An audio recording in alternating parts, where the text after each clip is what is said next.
नमस्कार मित्रों और मेरे प्रिय छात्रों। हिंदी विषय में आज हम चौथा पाठ संदेश लेकर प्रस्तुत हैं। इसकी लेखिका हैं पुष्पा अशोक कुमार दुबे। इनके बारे में एक परिचय। इनका जन्म 1 जुलाई 1960 मुंबई महाराष्ट्र में हुआ। सामाजिक विषयों एवं विद्यालयीन गतिविधियों में विशेष अभिरुचि। आप राष्ट्रपति पुरस्कार प्राप्त प्रधानाध्यापिका हैं। वर्तमान में ये सेवानिवृत्त हो चुकी हैं, फिर भी नए नए विषयों पर लिखती हैं। नए नए उपक्रमों में सहभागिता निभाने वाली समस्त विद्यार्थियों के लिए प्रेरणा स्रोत हैं। प्रस्तुत संवाद के माध्यम से लेखिका ने पत्रों के प्रकारों पर प्रकाश डाला है। जरा सोचो, चर्चा करो। अगर दूरध्वनि एवं भ्रमण ध्वनि न हो तो? दूरध्वनि यानी टेलीफोन, भ्रमण ध्वनि यानी मोबाइल। गुरुजी कहते हैं कक्षा में प्रवेश करते ही, नव वर्ष की शुभकामनाएं बच्चों। तुम सब का नया साल सुखमय और आनंदमय हो, सभी यशस्वी हो। सभी विद्यार्थी बोलते हैं, धन्यवाद गुरुजी, आपको भी नए वर्ष की बहुत बहुत बधाई। गुरुजी कहते हैं, अच्छा यह बताओ कि नए वर्ष के उपलक्ष्य में तुम्हें किसी का पत्र मिला क्या? सभी एक दूसरे का मुंह देखने लगते हैं, खुसर फुसर करने लगते हैं। उज्ज्वल बोलता है, गुरुजी मेरे भाई को नियुक्ति पत्र आया था, उसे रेलवे में नौकरी मिल गई है। बधाई का तो नहीं देखा। प्रवर बोलता है, गुरुजी मेरे पिताजी को पत्र द्वारा पदोन्नति की सूचना प्राप्त हुई, उनका प्रमोशन हो गया है। सुब्रता बोलता, अरे वाह, उज्ज्वल की तो चांदी हो गई गुरुजी, उसे कहिए कि वह हम सबको पार्टी दे। उज्ज्वला झुककर सुब्रता को अंगूठा दिखाता है। मुक्ता बोलती है, गुरुजी मेरी मौसी की लड़की की शादी का निमंत्रण पत्र आया है। गुरुजी शाबाश बच्चों, तुम सबने देखा कि प्रवर के घर पदोन्नति पत्र, उज्ज्वल के यहाँ नियुक्ति का पत्र और मुक्ता की मौसी की लड़की की शादी का निमंत्रण पत्र आया है। क्या तुम जानते हो कि पत्र कितने प्रकार के होते हैं? मुक्ता बोली, गुरुजी निमंत्रण पत्र, नियुक्ति पत्र, पदोन्नति पत्र। गुरुजी बोले, शाबाश, इन पत्रों के बारे में तो हम अभी अभी चर्चा कर ही रहे थे। उज्ज्वल बोला, गुरुजी वही सुनकर तो यह नकलची फटाफट बता दी। गुरुजी बोले, प्रवर बहुत बुरी बात, ऐसा नहीं बोलते। तुम क्यों नहीं बोले? चलो मुक्ता से क्षमा मांगो।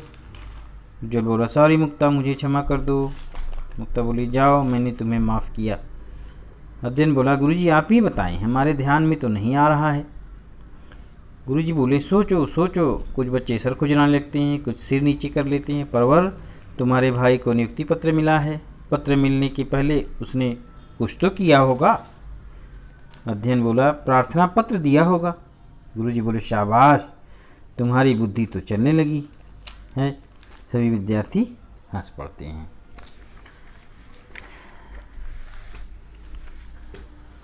गुरुजी बोले, रत्ना खड़ी हो जाओ, क्या बात है, क्या सोच रही हो? रत्ना बोली, गुरुजी मैं सोच रही थी कि 5वीं कक्षा में हम लोगों को शुभकामना कार्ड बनाना सीखा था। मैंने मुक्ता को दीपावली पर बधाई पत्र भेजा था, वह भी तो एक प्रकार हुआ ना।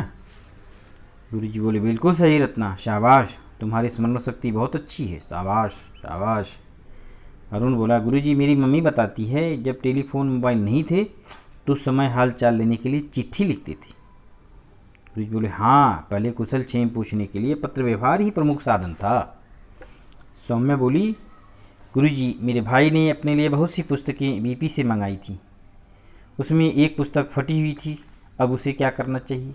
गुरुजी बोले, सौम्या अपने भाई से कहो कि वह प्रकाशक को शिकायती पत्र लिखे और पूरी जानकारी दे। प्रभु बोला, गुरुजी इस तरह तो यह व्यवसाय संबंधी काम हो गया। गुरुजी, वाह प्रवर, तुम इस प्रश्न से हमें पत्र के प्रकार के संकलन की तरफ ले आए हो। ऐसे पत्र जिसमें व्यापारिक बातें, वस्तुमाल की आपूर्ति, इनसे संबंधित शिकायती बातें हों, उन्हें व्यावसायिक पत्र कहा जाता है। अध्ययन बोला, गुरुजी वे कुशल क्षेम वाले पत्र क्या हैं? गुरुजी बोले, बच्चों ऐसे पत्र जिसमें पारिवारिक बातें, हाल चाल, शुभकामना संदेश देने आदि की बातें होती हैं, ऐसे पत्र व्यक्तिगत पत्र कहे जाते हैं। मुक्ता बोली, गुरुजी फिर तो निमंत्रण पत्र भी एक प्रकार हुआ ना। गुरुजी बोले हाँ, जन्मदिन, विवाह, शुभ कार्य आदि के लिए जब हम अपने मित्रों संबंधियों को पत्र देकर बुलाते हैं तो उसे निमंत्रण पत्र कहा जाता है। प्रवर बोला गुरुजी, मेरे भाई ने प्रार्थना पत्र भेजा था, उसका कौन सा प्रकार हुआ? गुरुजी बोले अधिकारी, प्रशासक, संस्था प्रधान आदि से जब हम कोई पत्राचार करते हैं तो उसे आवेदन पत्र कहती हैं। सौम्या बोली गुरुजी, और कोई शेष है क्या? कोई छूट तो नहीं गया? गुरु बोले हाँ सौम्या, राज्य शासन, केंद्रीय शासन के शासकीय कार्यालयीन पत्रों को सरकारी पत्र कहते हैं। अच्छा बताओ, अब बताओ हमने कितने प्रकार के पत्रों के बारे में जानकारी प्राप्त की? सभी एक साथ, व्यक्तिगत पत्र, निमंत्रण पत्र, आवेदन पत्र, सरकारी पत्र, व्यावसायिक पत्र। गुरुजी बोले शाबाश, लेकिन अब इन पत्रों के नए रूप भी आ गए हैं। इन नए पत्रों के नाम कौन बताएगा? सब सोचने लगे, कोई ऐसा उत्तर नहीं देता, सब वो शांत हो जाते हैं। अरे भाई, SMS, ईमेल, फैक्स तो हम अक्सर ही करते हैं। चलो आज हमने सब प्रकार के पत्रों के प्रकार जाने। अब तुम भी पत्रों के प्रारूप और इसके अंगों के बारे में जानकारी संकलित करना। अगली बार हम इसकी जानकारी पढ़ेंगे। सभी बच्चे एक साथ बोलते हैं धन्यवाद गुरुजी। इसके साथ ही हमारा ये पाठ समाप्त होता है। धन्यवाद।